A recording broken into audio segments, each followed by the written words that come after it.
Uma mulher guardou uma carta dentro de uma caixa de sapatos por 43 anos. Ela nunca abriu, não porque esqueceu, mas porque sabia que, se lesse, teria que tomar uma decisão que ela ainda não estava pronta para tomar.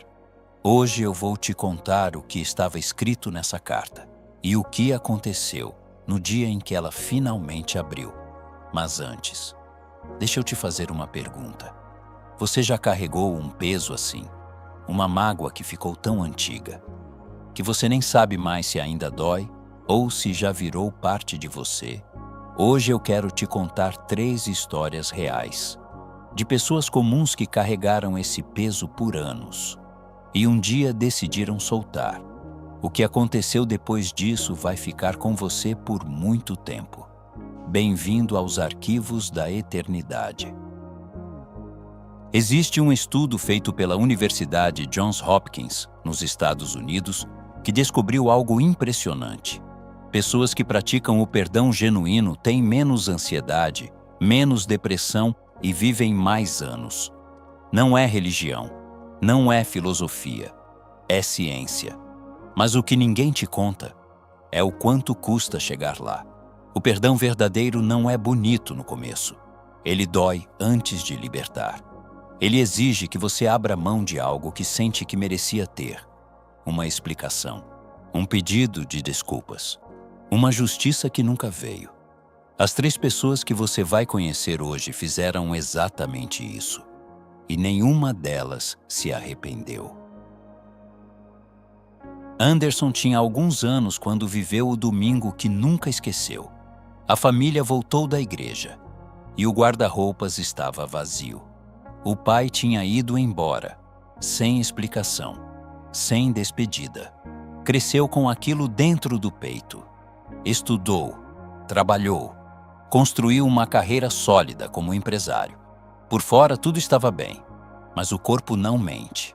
Com o tempo, as dores apareceram. A insônia chegou. Médico após médico, exame após exame. Nada conclusivo. Anderson carregava dentro do corpo aquilo que recusava carregar na consciência. Então, 19 anos depois daquele domingo, a mãe chamou o filho para uma conversa e contou o que nunca tinha contado: as dificuldades do pai, a infância sofrida, o peso que ele também carregava e nunca soube como resolver. Anderson ouviu e algo se moveu dentro dele. Ele foi até o pai. Os 2 sentaram, choraram. E Anderson olhou nos olhos do homem que o tinha abandonado e disse: "Para mim, você ainda é o melhor pai do mundo." As dores desapareceram. A insônia foi embora. Anderson disse depois: "Amargura vira doença. Quando perdoei, voltei a viver." O corpo de Anderson sabia antes da mente o que precisava ser feito. Guardar ódio tem um custo, e quem paga somos nós mesmos.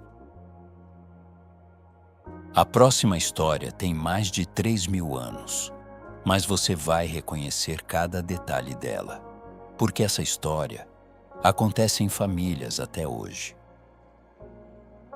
José tinha 17 anos quando os próprios irmãos o venderam como escravo.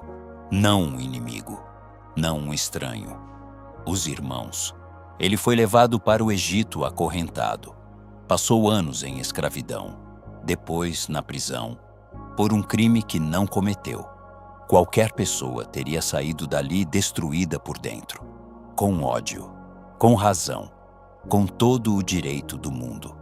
Mas José não. Anos depois, uma grande seca assolou a região. E quem apareceu pedindo ajuda? Foram exatamente os irmãos que o tinham vendido. José, naquela altura, era uma das pessoas mais poderosas do Egito. Tinha todo o poder para se vingar, para devolver cada humilhação, cada corrente, cada noite fria na prisão. E o que ele fez? Ele os abraçou e chorou. E disse uma frase que atravessa milênios: "O que vocês fizeram para o mal, Deus usou para o bem." Essa frase não é ingenuidade, não é fraqueza. É a sabedoria de alguém que entendeu uma coisa muito simples: guardar ódio seria desperdiçar a própria vida. José não perdoou porque os irmãos mereciam. Perdoou porque ele merecia ser livre. A última história é diferente. Não tem nome famoso. Não está nos livros de história. Mas é a que mais recebo pedidos para contar. E você vai entender por quê. 2 irmãos. Uma vida inteira construída juntos. Fazendas vizinhas, separadas apenas por um riacho pequeno.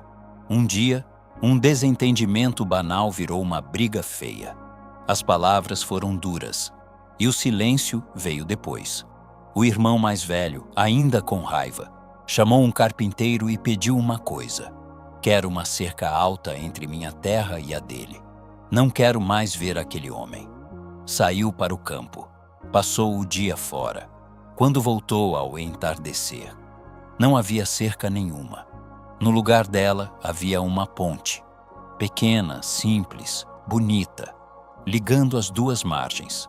O irmão mais velho ficou sem palavras. E quando se virou para falar com o carpinteiro, viu o irmão mais novo correndo pela ponte, de braços abertos, lágrimas no rosto.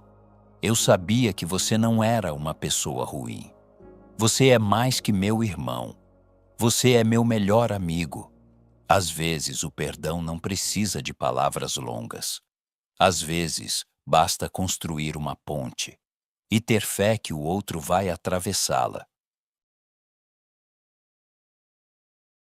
3 histórias.